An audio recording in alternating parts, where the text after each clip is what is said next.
Bienvenue, je vais te raconter une petite histoire.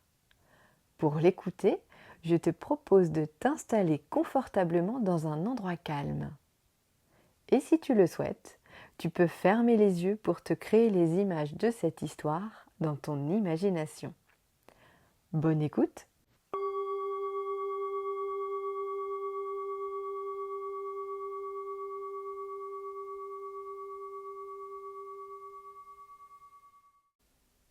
Les trois portes. Un roi avait pour fils unique un jeune prince courageux, habile et intelligent. Pour parfaire son apprentissage de la vie, il l'envoya auprès d'un vieux sage. « Éclaire-moi sur le chemin de la vie », demanda le prince. « Mes paroles s'évanouiront comme les traces de tes pas dans le sable, » répondit le sage. « Cependant, je veux bien te donner quelques indications. Sur ta route, tu trouveras 3 portes.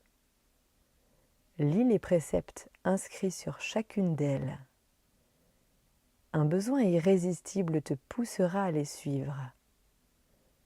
Ne cherche pas à t'en détourner, car tu serais condamné à revivre sans cesse ce que tu aurais fui. Je ne puis t'en dire davantage. Tu dois éprouver tout cela dans ton cœur et dans ta chair. Va maintenant. Suis cette route, droit devant toi. » Le vieux sage disparut et le prince s'engagea sur le chemin de la vie. Il se trouva bientôt face à une grande porte sur laquelle on pouvait lire « Change le monde ». C'était bien là mon intention, pensa le prince, car si certaines choses me plaisent dans ce monde, d'autres ne me conviennent pas. Et il entama son premier combat. Son idéal, sa fougue et sa vigueur le poussèrent à se confronter au monde, à entreprendre, à conquérir, à modeler la réalité selon son désir. Il y trouva le plaisir et l'ivresse du conquérant, mais pas l'apaisement du cœur. Il réussit à changer certaines choses, mais beaucoup d'autres lui résistèrent. Bien des années passèrent. Un jour, il rencontra le vieux sage qui lui demanda « Qu'as-tu appris sur le chemin ?»« J'ai appris, » répondit le prince, « à discerner ce qui est en mon pouvoir et ce qui m'échappe, ce qui dépend de moi et ce qui n'en dépend pas. » « C'est bien, » dit le vieil homme. « Utilise tes forces pour agir sur ce qui est en ton pouvoir. Ne t'acharne pas sur ce qui ne dépend pas de toi et oublie ce qui échappe à ton emprise. » Et il disparut. Peu après, le prince arriva devant une seconde porte. On pouvait y lire « Change les autres ». C'était bien là mon intention, pensa-t-il. Les autres sont source de plaisir, de joie et de satisfaction, mais aussi de douleur, d'amertume et de frustration. Et il s'insurgea contre tout ce qui pouvait le déranger ou lui déplaire chez ses semblables. Il chercha à infléchir leur caractère et à extirper leurs défauts. Ce fut là son deuxième combat. Bien des années passèrent. Un jour, alors qu'il méditait sur l'utilité de ses tentatives de vouloir changer les autres, il croisa le vieux sage qui lui demanda « Qu'as-tu appris sur le chemin ?»« J'ai appris, » répondit le prince, « que les autres ne sont pas la cause de mes joies et de mes peines, de mes satisfactions et de mes déboires.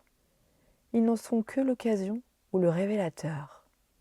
C'est en moi que prennent racine toutes ces choses. » « Tu as raison, » dit le sage, parce qu'ils réveillent en toi, les autres te révèlent quelque chose sur toi-même. Sois reconnaissant envers ceux qui font vibrer en toi joie et plaisir. Mais sois-le aussi envers ceux qui font naître en toi souffrance et frustration. Car à travers eux, la vie t'enseigne ce qu'il te reste à apprendre et le chemin que tu dois encore parcourir. Et le vieil homme disparut. Peu après, le prince arriva devant une porte où figuraient ces mots. Change-toi toi-même. Si je suis moi-même la source de mes problèmes, c'est bien ce qui me reste à faire, se dit-il. Et il entama son troisième combat. Il chercha à infléchir son caractère, à combattre ses imperfections, à supprimer ses défauts, à changer tout ce qui ne lui plaisait pas en lui ou ne correspondait pas à son idéal.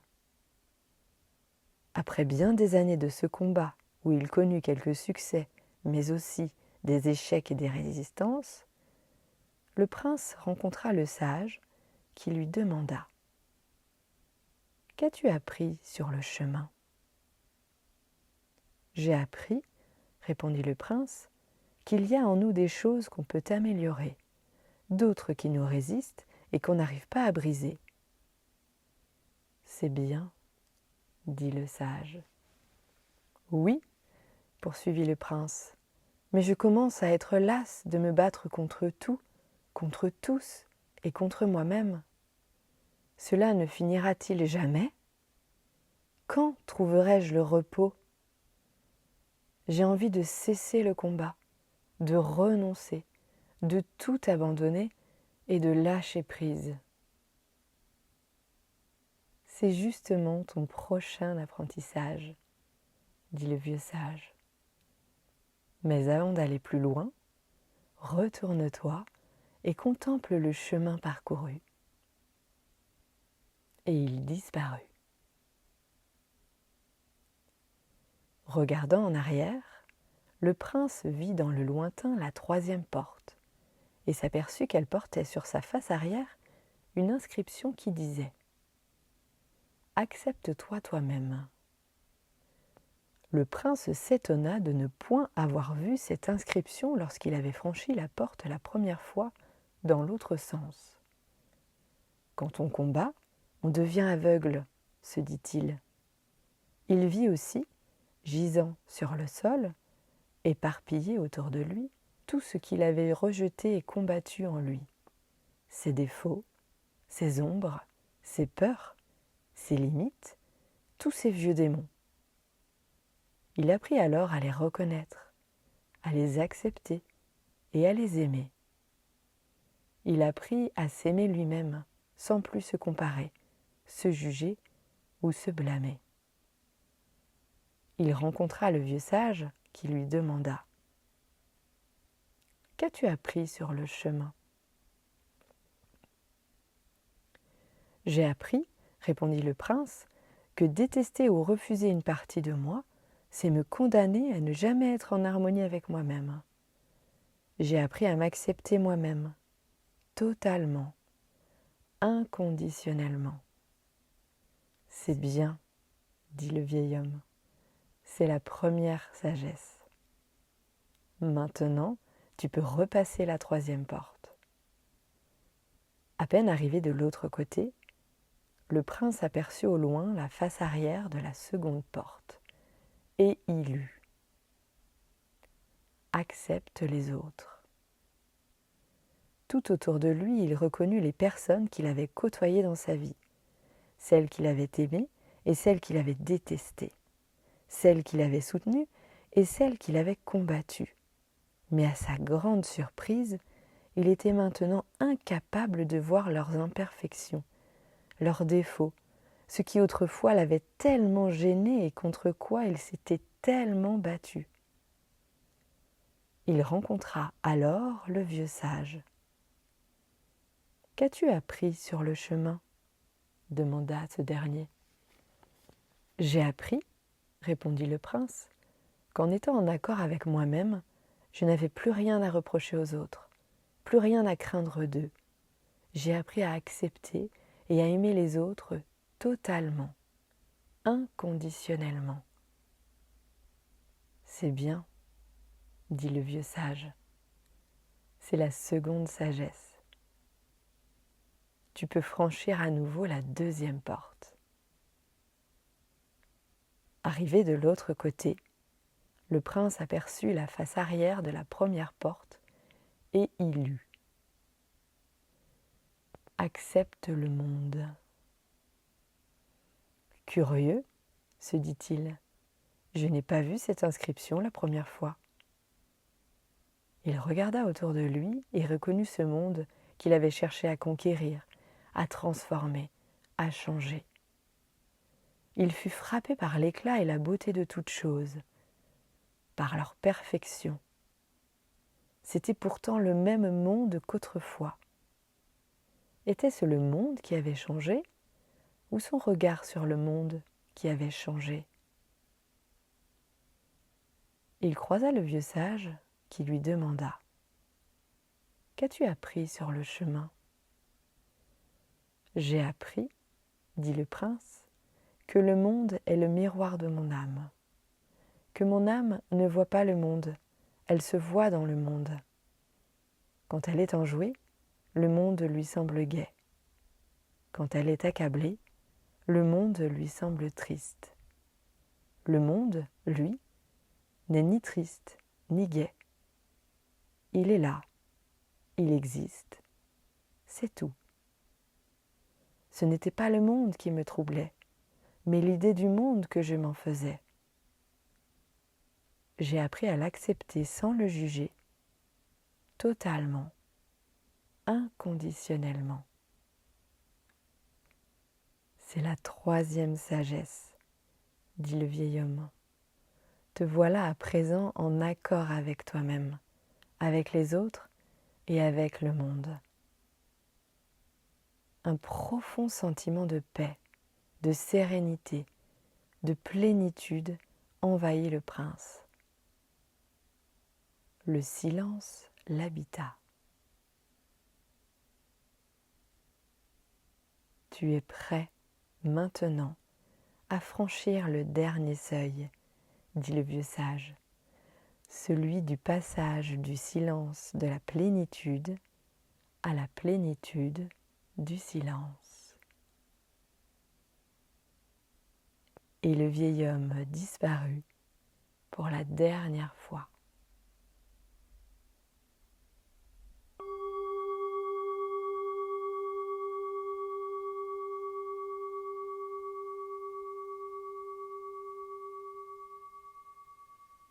Que t'inspire cette histoire? Te poses-tu parfois des questions sur le monde dans lequel tu vis? Aimerais-tu le changer, changer les autres, ou encore te changer toi-même? As-tu parfois l'impression de lutter et de t'épuiser dans cette quête? Et si la clé de ce changement, de cette transformation, commençait par l'amour et l'acceptation de qui tu es, totalement et inconditionnellement? Maintenant, si tu le souhaites, je te propose de garder les yeux fermés quelques instants et de prendre le temps d'observer et d'accueillir, sans jugement, comment tu te sens après l'écoute de ce conte. Observe ta respiration. Comment est-elle? Lente, profonde, légère ou autre? Observe comment tu te sens dans ton corps. Détendu, relâché ou autre? Comment sont tes émotions? Sont-elles calmes, posées, ou bien est-ce que l'une d'entre elles est plus présente que les autres? Et tes pensées? Sont-elles posées, calmes, lumineuses ou autres? Observe comment tu te sens et laisse faire. Ne force rien. Accueille ce qui vient.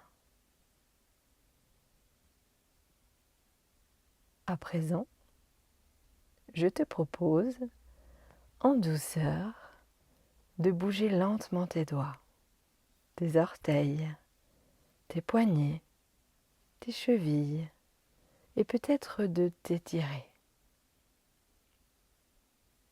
Et de réouvrir tranquillement les yeux. Enfin, je te propose de joindre tes deux mains, paume contre paume, devant le centre de ta poitrine et de te remercier sincèrement pour ce précieux moment que tu viens de t'accorder. Je te souhaite de t'aimer et de t'accepter tel que tu es pour le meilleur de l'humanité. Et je te remercie pour ton écoute et ta présence. Namasté.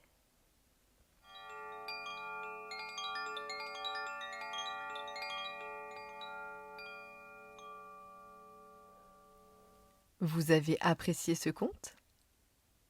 Je vous invite à cliquer sur j'aime, à m'écrire vos retours en commentaire et à partager cette histoire pour la faire voyager.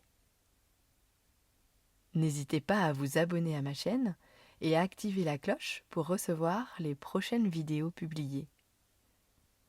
Pour en savoir plus sur les accompagnements que je propose, je vous donne rendez-vous sur mon site www.marioncuvillier.com. Je vous souhaite le meilleur et vous dis à très bientôt. Namasté.